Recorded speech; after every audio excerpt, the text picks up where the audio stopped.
أعوذ بالله من الشيطان الرجيم. بسم الله الرحمن الرحيم.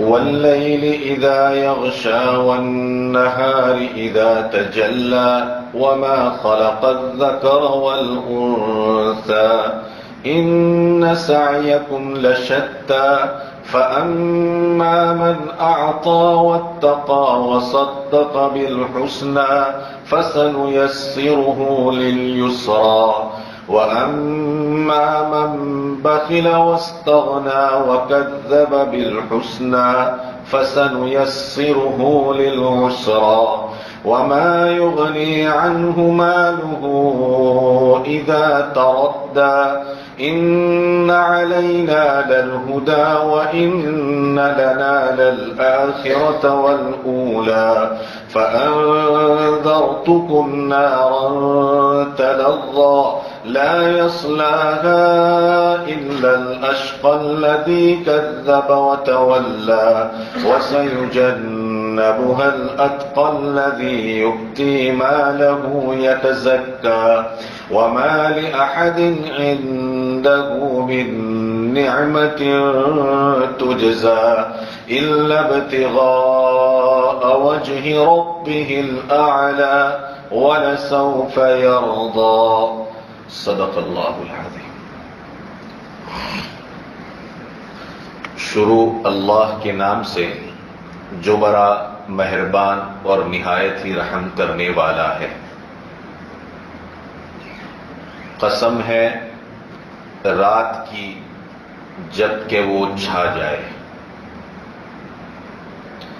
قسم ہے دن کی جب کہ وہ روشن ہو جائے، قسم ہے اس ذات کی جس نے نر اور مادہ پیدا کیے، جس نے مرد اور عورت بنائے. ان سعیکم لشتیٰ، بے شک تمہاری کوششیں مختلف ہیں. یہ سورت جس کو سورۃ اللیل کہا جاتا ہے، یہ مکی سورتوں میں سے ہیں جو اللہ کے رسول صلی اللہ علیہ وسلم پر ہجرت سے پہلے نازل ہوئی، جس کو مکی دور کہا جاتا ہے. مجموعی اعتبار سے اس سورت کی 21 آیتیں ہیں اور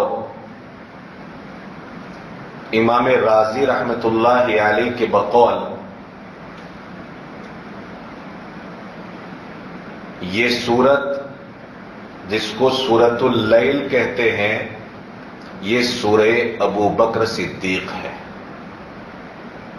نام تو سورۃ اللیل ہے لیکن وہ فرماتے ہیں کہ یہ سورہ ابو بکر صدیق ہے، اس وجہ سے کہ اس میں اللہ رب العزت نے شان صدیقیت کو بیان فرمایا ہے. حضرت ابو بکر صدیق رضی اللہ تعالیٰ عنہ کی شان بیان فرمائی ہے. اور اس کے بعد آنے والی سورت سورہ والضحیٰ، جیسا میں نے کہا تھا 4 سورتیں جن میں سے 2 سورتوں کا تعلق نبی اکرم صلی اللہ علیہ وسلم کی سیرت کے ساتھ ہے. اس کے بارے میں تفسیر رازی میں امام رازی رحمۃ اللہ علیہ نے یہ بات لکھی ہے کہ ہے تو یہ سورہ ضحیٰ لیکن حقیقت میں یہ سورہ محمد ہے، اس بنیاد پر کہ اس سورت میں میرے اور آپ کے آقا جناب محمد رسول اللہ صلی اللہ علیہ وسلم کی شان عالی کو بیان کیا گیا ہے. تو آج شان صدیق کو سنتے ہیں اور انشاءاللہ کل یا پرسوں شان محمد صلی اللہ علیہ وسلم کو قرآن کی روشنی میں سنیں گے انشاءاللہ.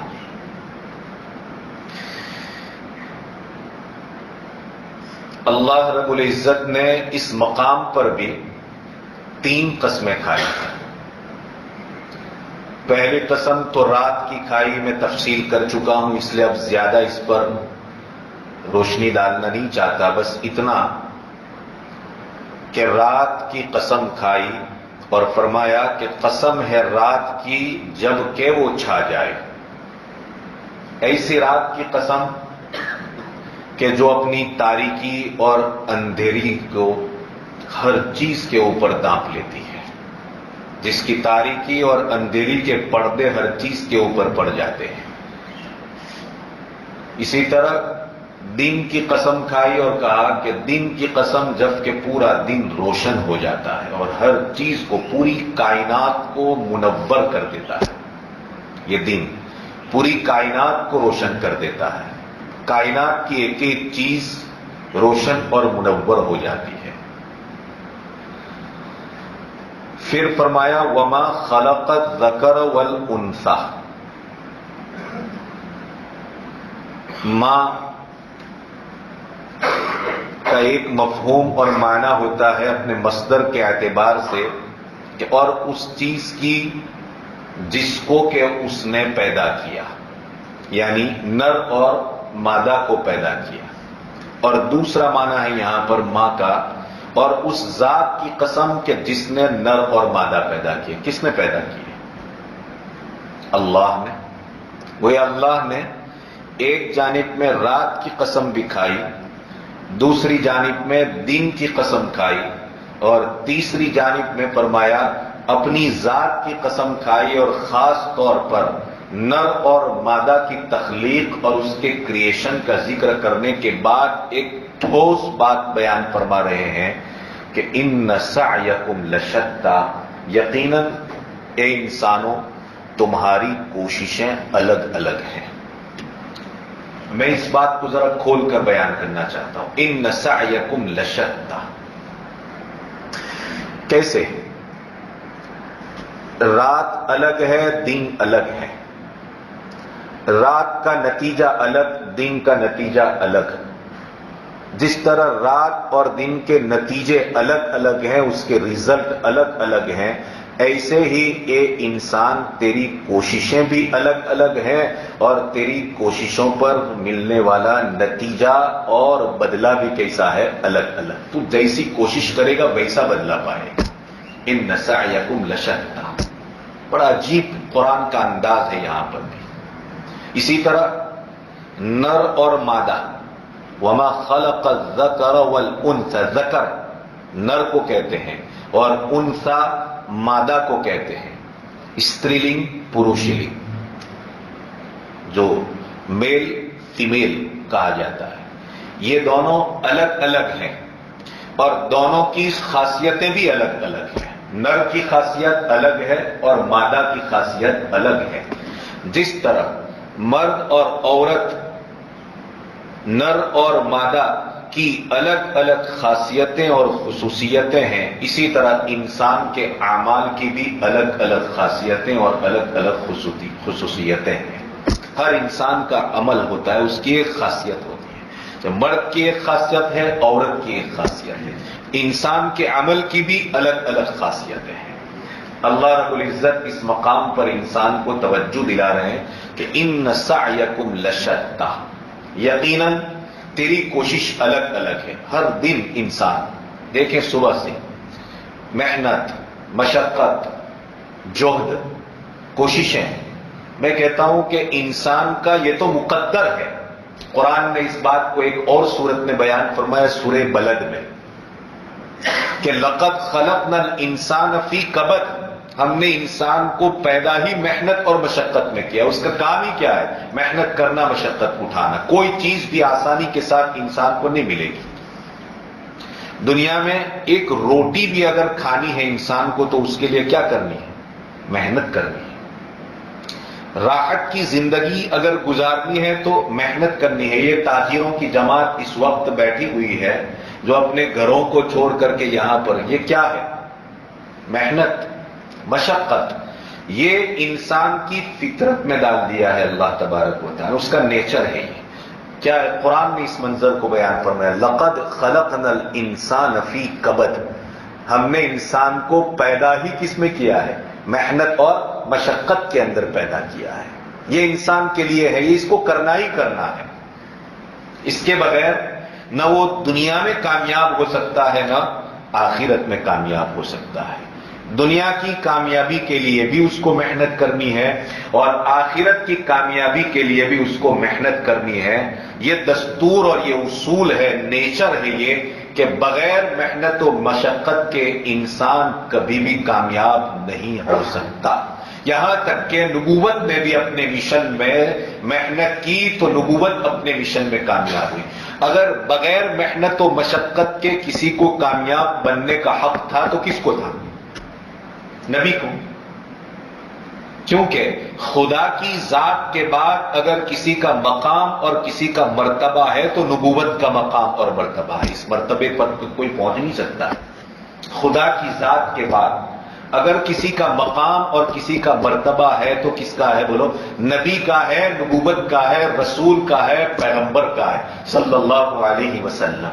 لہذا اتنے اونچے مقام اور اتنے اونچے مرتبے والی شخصیت کا حق تھا کہ اگر بغیر محنت کے کامیابی ملتی تو ان کو ملتی. لیکن آپ کو معلوم ہے نبوت نے جتنی محنت کی ہے اور نبوت نے جتنی مشقت اٹھائی ہے, دنیا کے تمام انسان مل کر کے بھی اتنی محنت اور مشقت نہیں اٹھائی. اوذیت فی اللہ, رسول اکرم صلی اللہ علیہ وسلم فرماتے ہیں کہ اللہ کے دین کے بارے میں مجھے جو اذیتیں دی گئی, یہ محنت ہوئی نا, یہ مشقت ہوئی, اتنی کسی اور کو نہیں دی گئی ہے. معلوم ہوا کہ یہ نیچر ہے, قدرت کا یہ اصول ہے کہ بغیر محنت کے انسان کبھی بھی کامیاب نہیں ہوتا ہے. اس کو کرنی ہے تگو دو, اپنے لیے, اپنے اہل و عیال کے لیے, اپنے بچوں کے لیے, اپنا پیٹ پالنے کے لیے, اپنے بال بچوں کا پیٹ پالنے کے لیے اس کو محنت سے گزرنا ہے. بغیر محنت کے وہ اپنے بچوں کا اور اپنا پیٹ پال نہیں سکتا ہے. یہ تو ظاہر سی بات ہے. ہاں یہ بات ہے کہ اب دیکھو کہ وہ کس طرح سے محنت و مشقت کر رہا ہے. قرآن اس بات کو بیان کرتا ہے کہ تمہاری یہ محنت, تمہاری یہ مشقت, تمہاری یہ دوڑ بھاگ, تمہاری یہ کوششیں, یہ کیسی ہے؟ لشتہ, الگ الگ ہیں. اب دیکھنا ہے, ڈیپینڈ آن ہم, انسان پر پورا ڈیپینڈ ہے کہ اس کی کوشش کیسی ہے. اس بات کو تھوڑی سی وضاحت سے میں بیان کروں رسول اکرم صلی اللہ علیہ وسلم کے فرمان کی روشنی میں. پیارے آقا محمد رسول اللہ صلی اللہ علیہ وسلم نے ایک بڑی پیاری بات بیان فرمائی کہ کل الناس یغدو, ہر انسان صبح کرتا ہے. ہر انسان کی صبح ہوتی ہے نا, کل انسان یغدو, ہر انسان صبح کرتا ہے. فبائع النفس, اس حال میں وہ صبح کرتا ہے کہ اپنی ذات کا وہ سودا کرتا ہے, اپنے آپ کا سودا کرتا ہے. کیسے؟ اپنی طاقت کا سودا, اپنے پاس جو ٹیلنٹ ہے اس کا سودا, اپنے پاس جو مہارت ہے اس کا سودا, اپنے پاس جو ذہن اور اپنے پاس جو انٹلیکٹ پاور ہے, اس کا جو انٹلیکچوئل لیول ہے, اس کا وہ سودا کرتا ہے. آپ دیکھیں کسی کو پوچھے بھائی آپ کی تنخواہ کتنی, کہ 1 لاکھ روپے تنخواہ ہے. بھائی کس چیز کی یہ تنخواہ ہے؟ اس کی مہارت کی تنخواہ ہے. اس کا جو جس فیلڈ کا وہ ایکسپرٹ ہے, جس کے اندر اس نے مہارت حاصل کی ہے, اس کو یہ تنخواہ دی جاتی ہے. بھائی یہ اسکول کے ہائی سیکنڈری کے یہ ٹیچر ہے, ان کی تنخواہ کتنے؟ کہ 70,000 روپے. کس بات پر؟ یہ ان کی اسکیل کی تنخواہ ہے, ان کی مہارت کی یہ تنخواہ ہے کہ نہیں؟ فبائع النفس, ہر انسان صبح اس حال میں کرتا ہے کہ وہ اپنے آپ کا سودا کرتا ہے. اب اس سودے میں, اب ذرا سمجھیے دھیان سے, میں توجہ چاہتا ہوں. فَمُعْتِقُهَا أَوْ مُوبِقُهَا, پیارے آقا فرماتے ہیں, میں نہیں کہتا ہوں, فَمُعْتِقُهَا أَوْ مُوبِقُهَا. اب یہ انسان اپنی اس محنت مشقت اور اپنے اس سودے میں یا تو اپنے آپ کو آزاد کرا لیتا ہے یا پھر وہ اپنے آپ کو ہلاکت میں ڈال دیتا ہے. اپنے آپ کو آزاد کرا کر دنیا کا کامیاب انسان بناتا ہے اور آخرت کا بھی کامیاب انسان بنا لیتا ہے. کس طرح؟ جس چیز میں اس نے ڈیل کی ہے, جس چیز میں اس نے سودا کیا ہے, اپنی ذات کا سودا کیا ہے. کیا یہ سودا کرنے میں اس نے سچائی سے کام لیا ہے یا پھر کس سے کام لیا ہے؟ کیا اس نے دھوکے سے کام لیا ہے یا پھر اپنی سچائی کا اظہار کیا ہے؟ یعنی ہر انسان کی ایک محنت، یہ بھی کما رہا ہے، یہ بھی کما رہا ہے، مگر اس نے کمانے میں پوری سچائی، ناپ تول میں کوئی کمی نہیں کی، اس نے گراہکوں کے سامنے کبھی جھوٹ نہیں بولا، اس نے گراہکوں کو گھٹیا چیز کبھی اعلی قیمت کے اندر فروخت نہیں کی اس نے، فمعتقها، یہ انسان اپنی کوشش کے اندر کامیاب ہو جاتا ہے، اس کا نتیجہ کیا نکلا؟ کامیابی۔ قرآن نے کہا ان سعیکم لشتیٰ، تمہاری کوششیں الگ ہیں اور ان کوششوں کے نتیجے بھی الگ الگ ہیں۔ بھائی اس نے بھی پیسے کمائے، اس نے بھی پیسے تو کمائے، مگر اس نے جو پیسے کمائے ہیں اس کے اندر سچائی کا دامن اس نے کبھی بھی اپنے ہاتھ سے چھوڑا نہیں ہے، کبھی اپنے گراہک کو، کبھی اپنے کلائنٹ کو اس نے کبھی دھوکہ نہیں دیا ہے، اس نے۔ بات تو سمجھ میں آ رہی ہے؟ اس پر اللہ کے رسول صلی اللہ علیہ وسلم فرماتے فمعتقها، یہ انسان آزاد، اس نے اپنے آپ کو چھڑا لیا، مشقتوں سے چھڑا لیا اس نے اپنے آپ کو، ناکامی سے اپنے آپ کو بچا لیا، اس نے دنیا کی ناکامی سے بھی بچ گیا اور آخرت کی ناکامی جو جہنم ٹھکانہ ہے اس سے بھی اس نے اپنے آپ کو بچا لیا۔ قرآن کا یہ پیغام ہے امت کے نام، بڑا عجیب پیغام ہے، اور یہ پیغام اللہ تبارک و تعالی حضرت انسان کو قسمیں کھا کر کے بیان کر رہا ہے۔ میں نے کل بھی اس بات کو بیان کیا تھا کہ کیوں قسمیں کھائی جا رہی تھی، انسان کو متوجہ کر رہا ہے، بتا رہا ہے کہ دیکھ کہیں تیری یہ کوشش غلط رخ پر نہ چلی جائے۔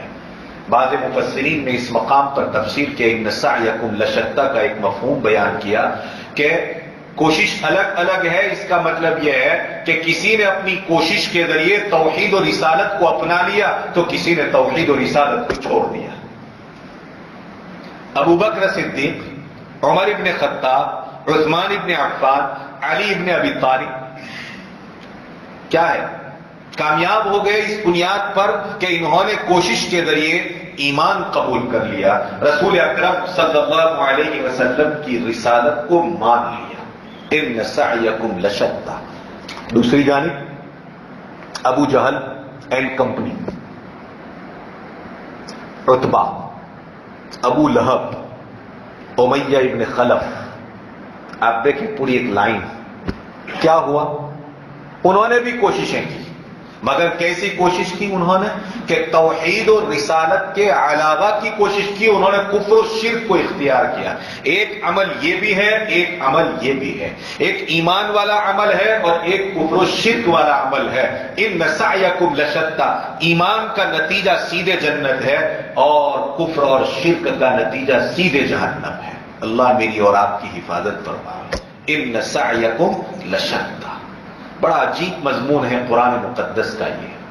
خدا تعالیٰ بار بار حضرت انسان کو بیان کر رہا ہے کہ ایک کوشش طاعت کی ہے، فرما برداری کی، تو ایک کوشش معصیت کی یعنی کہ نافرمانی کی ہے، ایک کوشش اللہ کی عبادت کی ہے اور ایک کوشش غیر اللہ کی عبادت کی ہے، ایک کوشش رسول اکرم صلی اللہ علیہ وسلم کی سیرت و سنت اپنانے کی ہے، اور نعوذ باللہ ایک کوشش غیر رسول کے مخالف اسلام دشمنوں کے طور طریق اپنانے کی ہے۔ ان سعیکم لشتیٰ۔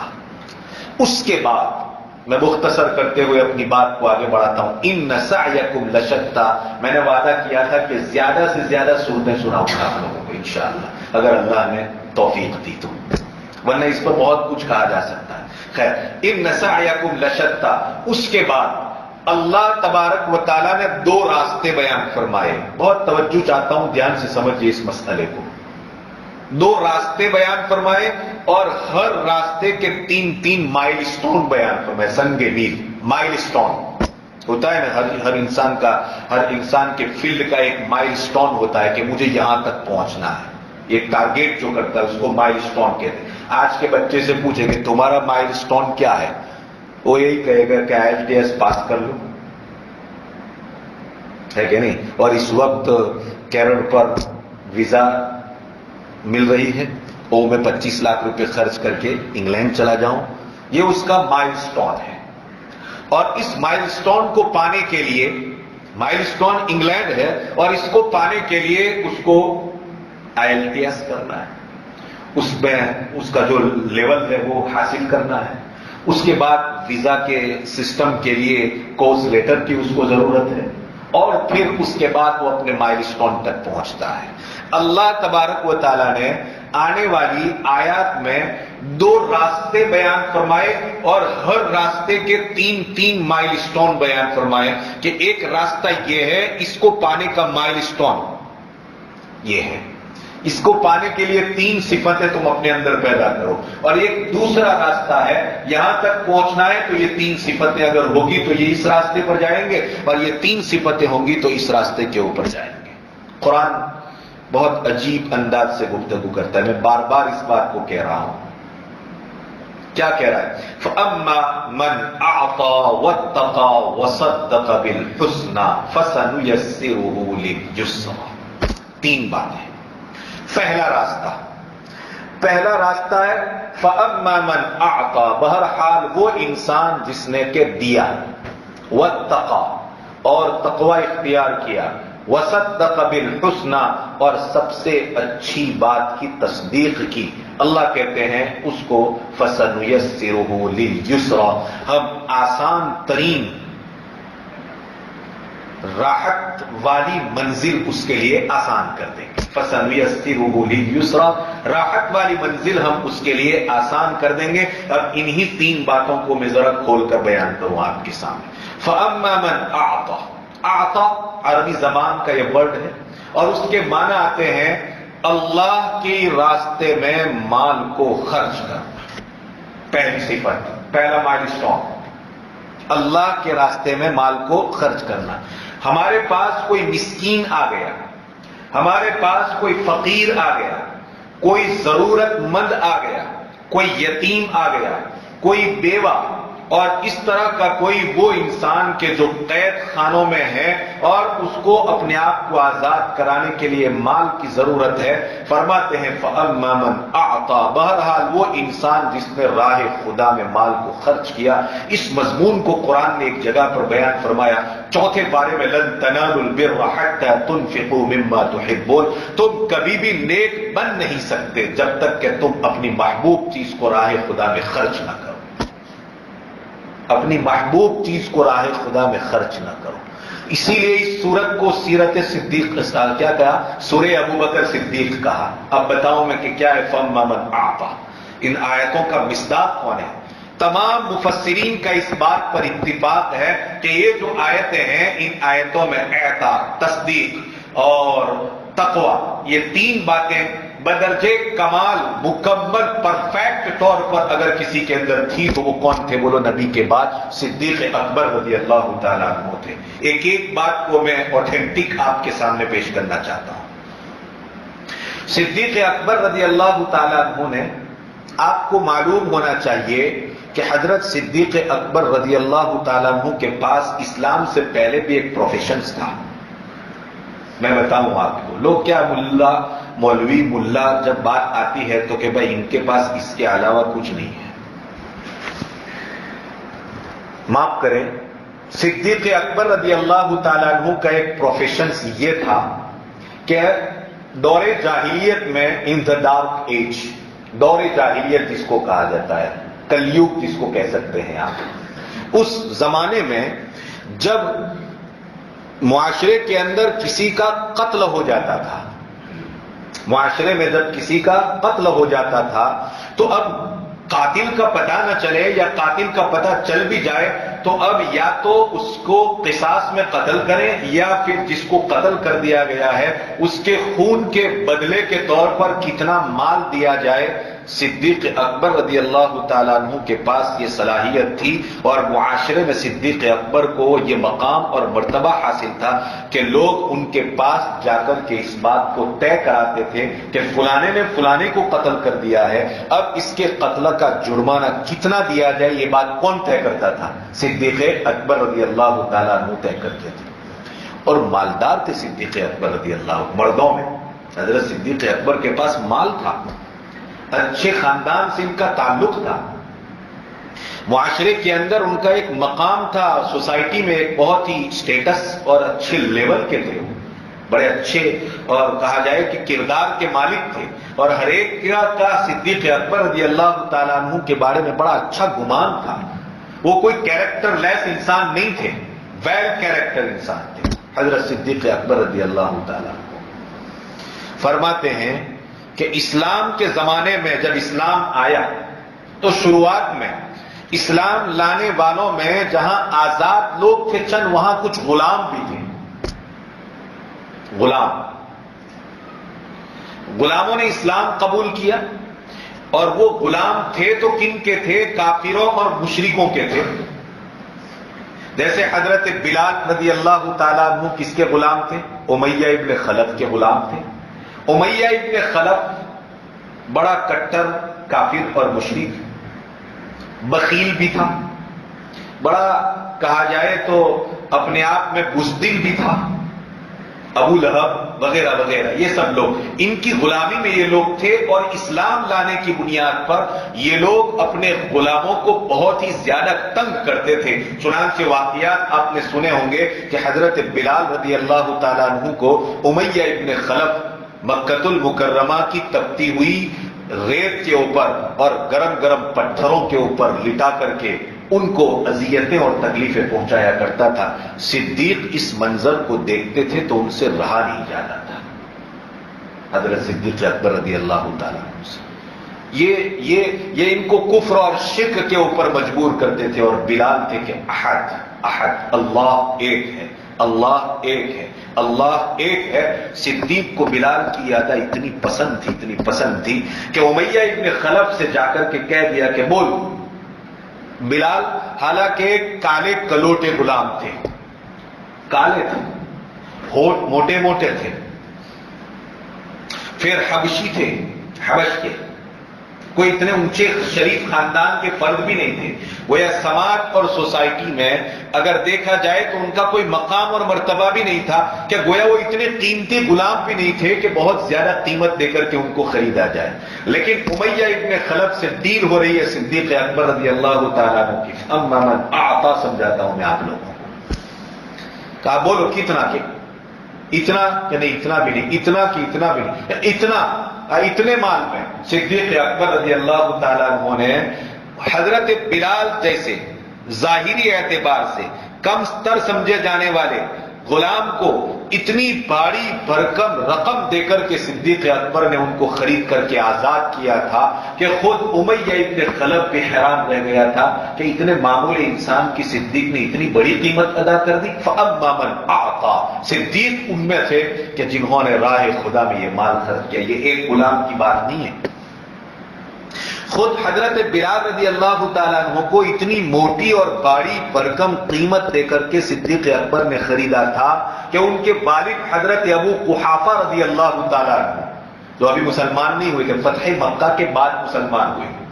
ابو قحافہ، بات سمجھ میں آ رہی ہے؟ صدیق اکبر رضی اللہ تعالیٰ عنہ کے والد کب مسلمان ہوئے؟ فتح مکہ کے بعد. سمجھ میں آ رہی ہے بات؟ فتح مکہ کے بعد مسلمان ہوئے ہیں، کئی سالوں کے بعد.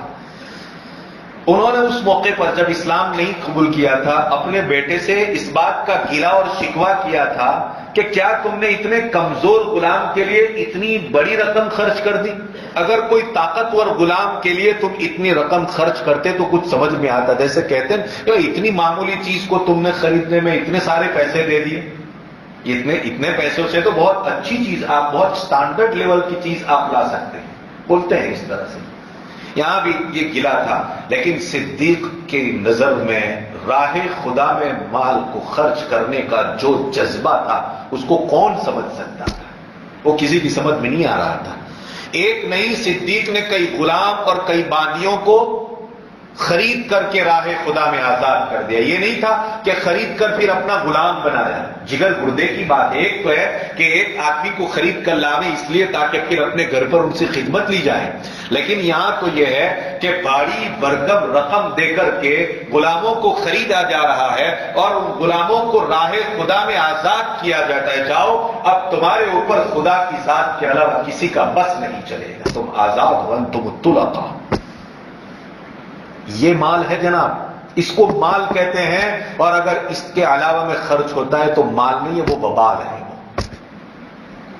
میرا مال کسی کے کام آ جائے, یہ جذبہ یہ آیت کریمہ سکھلاتی ہے کہ میرا مال کسی کے کام آ جائے, یہ جذبہ سکھلاتے. صدیق اکبر کے پاس مال تھا, وہ چاہتے تو ایک دم ہر سٹینڈرڈ لائف گزار سکتے تھے, ان کو کوئی نہیں روک سکتا تھا. وہ تو مکہ کے شریف لوگوں میں سے تھے. مکہ المکرمہ کی قریش کی ہائی سٹینڈرڈ جو سوسائٹی تھی, اس سوسائٹی کے ایک ہائی سٹینڈرڈ فرد سمجھے جاتے تھے صدیق اکبر, لیکن نہیں, راہ خدا نے اس مال کو خرچ کیا. اور کتنا خرچ کیا. غزوہ تبوک کے موقع کے اوپر جب سرکار دو عالم صلی اللہ علیہ وسلم نے اعلان فرمایا تھا تو پتہ ہے صدیق اکبر رضی اللہ تعالیٰ عنہ اپنے گھر کا پورا سامان لا کر کے قدموں میں رکھ دیا تھا. مجال ہے ہمت کسی کی, کل کی فکر نہیں کی تھی. پوچھا کیا لائے ہو؟ یا رسول اللہ سب کچھ لے کر کے آئے ہو. گھر پر کیا چھوڑا؟ کہ اللہ اور اس کے رسول کو چھوڑ کر کے آیا صلی اللہ علیہ وسلم. بات کچھ سمجھ رہے ہیں؟ تب جا کر کے یہ مقام. اب دیکھو میں بتاؤں صدیقیت کا مقام کیا ہے. فَأَمَّا مَنْ أَعْطَى, بہرحال وہ انسان جس نے راہ خدا میں خرچ کیا. ایک بات, پہلی صفت, پہلا مائل سٹون صدیق اکبر نے پورے طور پر, مکمل طور پر, پرفیکٹ اپنے اندر حاصل کر لیا تھا. یہ انسانوں میں سب سے بلند مقام کیا ہوتا ہے صدیق اکبر رضی اللہ تعالیٰ. دیکھو 3 مقامات ہیں. ایک مقام ہے, ایک درجہ ہے صالحین کا. ہر مومن کو صالح ہونا چاہیے, نیک ہونا چاہیے. اس درجے پر تو ہر مومن کو پہنچنا ہے.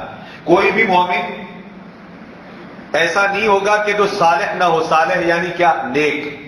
ہر مومن کو نیک بننا ہے. جو بھی مومن ہو وہ کیا ہونا چاہیے؟ نیک ہونا چاہیے. اس مقام پر تو ہر ایک کو پہنچنا ہے. اس کے اوپر کا ایک لیول ہے جس کو شہداء کہا جاتا ہے, شہید کا مقام جس کو کہا جاتا ہے. ضرورت پڑ جائے تو اس مقام کو پا لینا, یہ ایک بہت بڑا رتبہ ہے.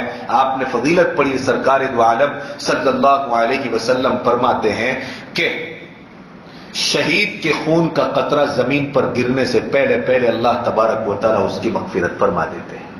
ایک مقام ہے. اور تیسرا ایک مقام جو اس سے بھی اوپر ہے جس کو مقام صدیقیت کہا جاتا ہے. صدیق کا مقام, یہ بہت اوپر کا مقام. یہ وہ مقام ہے تینوں کہ جن میں سے صالح بھی انسان اپنی کوشش سے بن سکتا ہے. ان سعیکم لشتیٰ, تمہاری کوششیں مختلف ہے. تم کوشش کے ذریعے اپنے آپ کو صالح بنا سکتے ہو. تم اپنی کوشش کے ذریعے اپنے آپ کو شہید بنا سکتے ہو. تم اپنی کوشش کے ذریعے اپنے آپ کو کیا بنا سکتے ہو؟ صدیق بنا سکتے ہو. اور صدیقیت سے اوپر کا ایک مقام ہے مقام نبوت, جو ایک وہابی چیز ہے جو انسان کی کوشش سے حاصل نہیں ہو سکتا. اور اب تو یہ سلسلہ ہمیشہ کے لیے بند ہو گیا ہے. یہ مقام, بات تو سمجھ میں آ رہی ہے؟ یہ 3 مقام ہے جو انسان اپنی کوشش کے ذریعے حاصل کر سکتا ہے. لیکن چوتھا مقام جو سب سے اوپر مقام ہے, یہ مقام تک کوئی بھی انسان نہیں پہنچ سکتا ہے. صدیقیت کے مقام تک پہنچنے کے لیے صدیق اکبر رضی اللہ تعالیٰ عنہ کے اندر یہ تینوں صفتیں پائی جاتی تھی, جن میں سے پہلی صفت میں نے بیان کی, کیا ہے بولو؟ اعطاء, یعنی کہ اللہ کے راستے میں مال خرچ کرنا, اپنا مال لوگوں کے کام آ جائے. فَأَمَّا مَنْ أَعْطَى وَاتَّقَى, دوسری صفت, دوسرا مائل سٹون جو اپنے اندر پیدا کرنا ہے وہ یہ کہ انسان پھونک پھونک کر کے زندگی گزارے. میں نے آج ترجمہ الگ کر دیا گویا کہ وَاتَّقَى, تقوی اختیار کرے. اب بار بار آپ نے سنا, اب میں ذرا اس کو اپنے انداز میں بیان کر رہا ہوں کہ انسان کو چاہیے کہ وہ اپنی پوری زندگی کیسے گزارے؟ پھونک پھونک کر کے گزارے. پہلے دودھ میں ڈاجیلی چاہ میں پھونکو مارے وہ بے گزار رہے. پھونک پھونک کر کہ کہیں کوئی میرا قدم غلط جگہ کے اوپر نہ پڑ جائے، کہیں میرا قدم پھسل نہ جائے. یہ وہ کانٹے دار اور جھاڑی ہے کہا جائے تو کہ جس کے اندر سے انسان اپنے ہاتھ کو کس طرح سے نکالتا ہے کہ کہیں میرے ہاتھ کو کوئی میرے ہاتھ پر کوئی کانٹا لگ نہ جائے اور کہیں میرا ہاتھ چھل نہ جائے. بس اس طرح پھونک پھونک کر کے زندگی گزارے، حلال اور حرام کے درمیان میں تمیز کے ساتھ زندگی گزارے. یہ حلال ہے، یہ حرام ہے، میں حلال ہی کو اختیار کروں گا، میں حرام کی طرف نظر اٹھا کر کے بھی نہیں دیکھوں گا.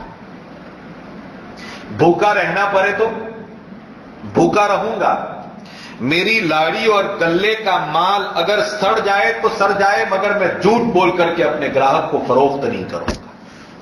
یہ تقویٰ، اس کو کہتے ہیں پھونک پھونک کر زندگی گزارنا. بات کچھ سمجھ میں آ رہی ہے؟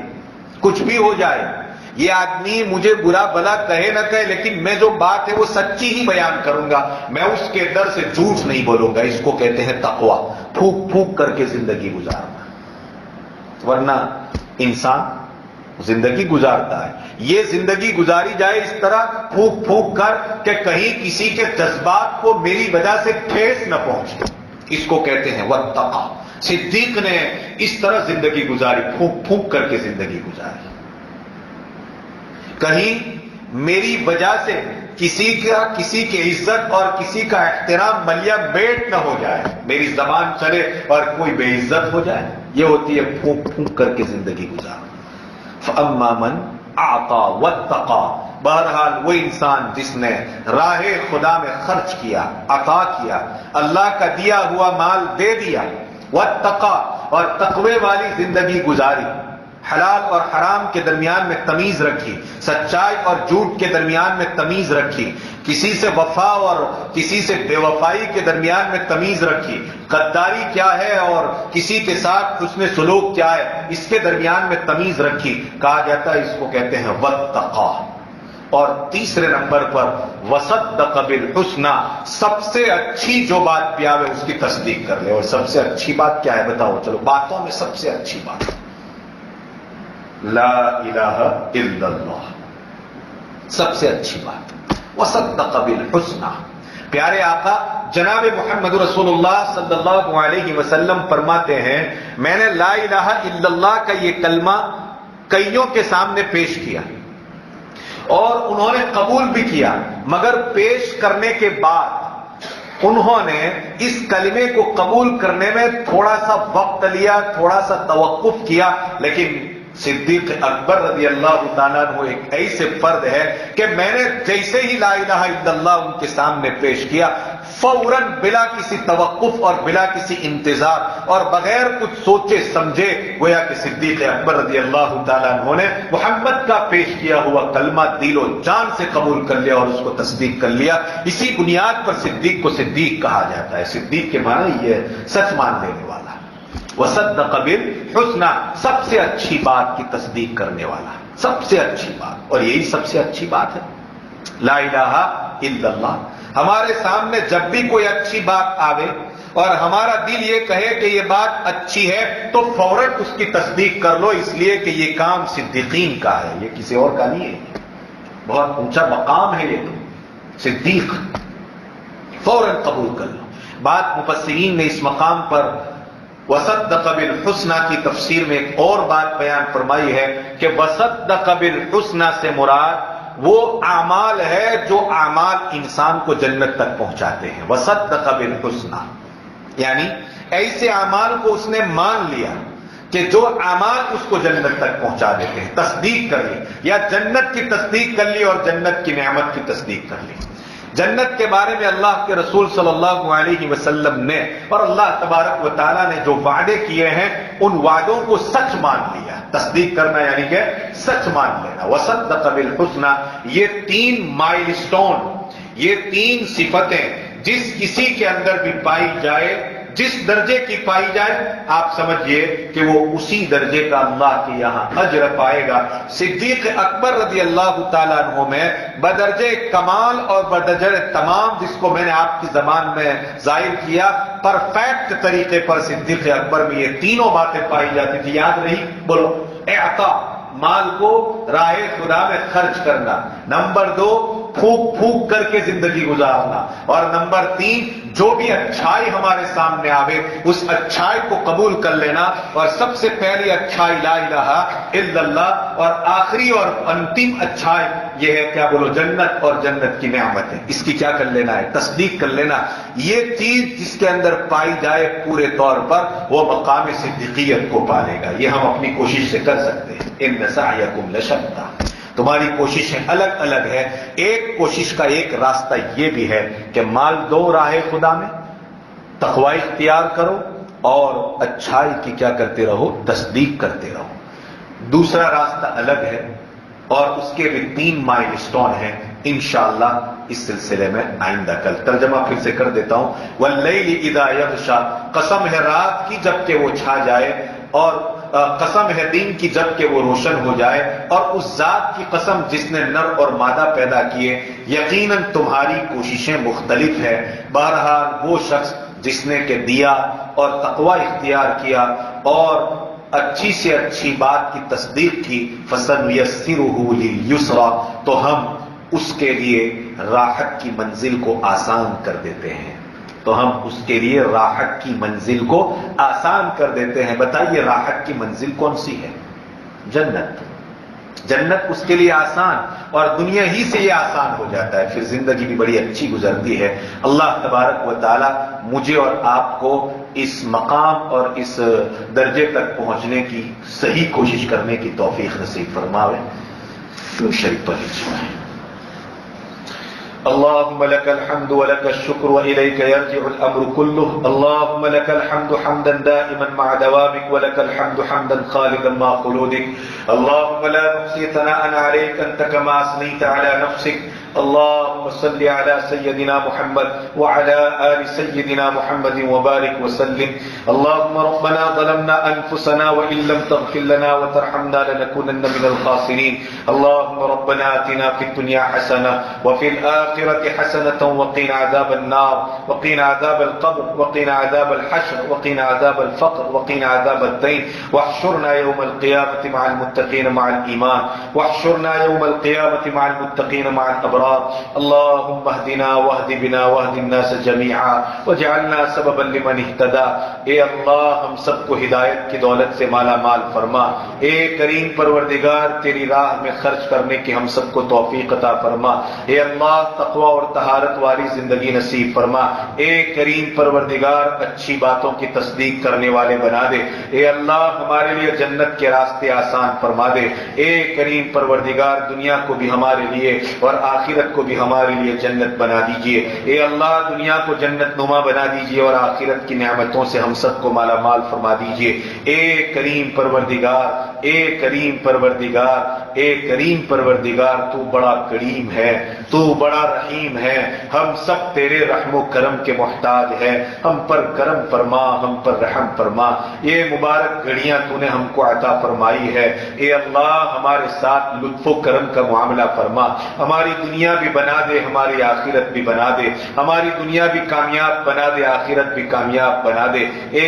پروردگار تیری ذات پر پورا یقین پیدا فرما دے، تیرے نبی کے دین کے اوپر چلنا ہم سب کے لیے آسان فرما دے، اے اللہ یہ مجمع بڑی محبت کے ساتھ تیرا قرآن سن رہا ہے، پروردگار ان کے بیٹھنے کو بھی قبول فرما دے، ہمارے سننے سنانے کو قبول فرما دے، اے اللہ ہماری جو بھی نیک اور جائز تمنائیں ہیں پوری فرما دیجئے، اے اللہ اس راہ کی تمام رکاوٹوں کو دور فرما دیجئے، اے کریم پروردگار ہم سب کو مستجاب بندوں میں شامل فرما دیجئے، ہمارے روزوں کو قبول فرما، زکوٰۃ کو قبول فرما، تسبیحات کو قبول فرما، نمازوں کو قبول فرما، تراویح کو قبول فرما، قرآن کی تلاوت کو قبول فرما، ذکر و اذکار کو قبول فرما، اے کریم پروردگار ہمارے اس بیٹھنے کو قبول فرما، اے اللہ رمضان کی ہر طرح کی خیریات اور برکات سے ہم سب کو مالا مال فرما، خاتمہ بالخیر نصیب فرما، ہماری اولاد کی اور ہمارے نسلوں کے دین کی حفاظت فرما، اے اللہ تیری ذات کے علاوہ ہم کو سب سے بے نیاز بنا دے،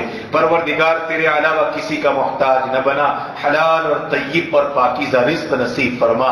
اے اللہ رزق کے دروازے کھول دیجئے. اے کریم پروردگار، اے کریم پروردگار، رزق کے معاملے میں در در کی ٹھوکروں سے ہماری حفاظت فرماتے ہوئے اے اللہ ہمیں وافر مقدار میں رزق نصیب فرما دیجئے. اے اللہ حلال رزق نصیب فرما دیجئے. صحت و عافیت عطا فرمائیے. ہمارے مرحومین کی بال بال مغفرت فرما. بیماروں کو شفا نصیب فرما. مقروضین کے قرضوں کی ادائیگی کی غیب سے شکلیں اور صورتیں پیدا فرما. دین کی اور دین کے کام کرنے والوں کی حفاظت فرما. مدرسوں کی، مدارس اسلامیہ کے بچوں اور ان کے اساتذہ، ان کی انتظامیہ کی پوری حفاظت فرما. اے اللہ اس ملک میں حوصلے عطا فرما اور اس ملک میں تیرا دین کا کام کرنا آسان فرما دے. اے اللہ دشمنوں کی سازش ہماری پوری حفاظت فرما. جو مانگا عطا فرما، مانگنے سے رہ گیا وہ بھی عطا فرما. اپنی شان عطا فرما. جناب نبی کریم صلی اللہ علیہ وسلم کے صدقے میں عطا فرما. انبیاء، اولیاء، شہداء، صدیقین، صالحین تیرے نیک بندے اور ان کے نیک اعمال کے صدقے میں عطا فرما. سب سے بڑی چیز اپنا فضل عطا فرما. اللهم انا نسألك من خير ما سألك به نبيك وحبيبك محمد صلى الله عليه وسلم ونعوذ بك من شر ما استعاذك منه نبيك وحبيبك محمد صلى الله عليه وسلم وانت المستعان وعليك البلاغ ولا حول ولا قوة الا بالله العلي العظيم. سبحان ربك رب العزة عما يصفون، سلام على المرسلين والحمد لله رب العالمين برحمتك يا ارحم الراحمين.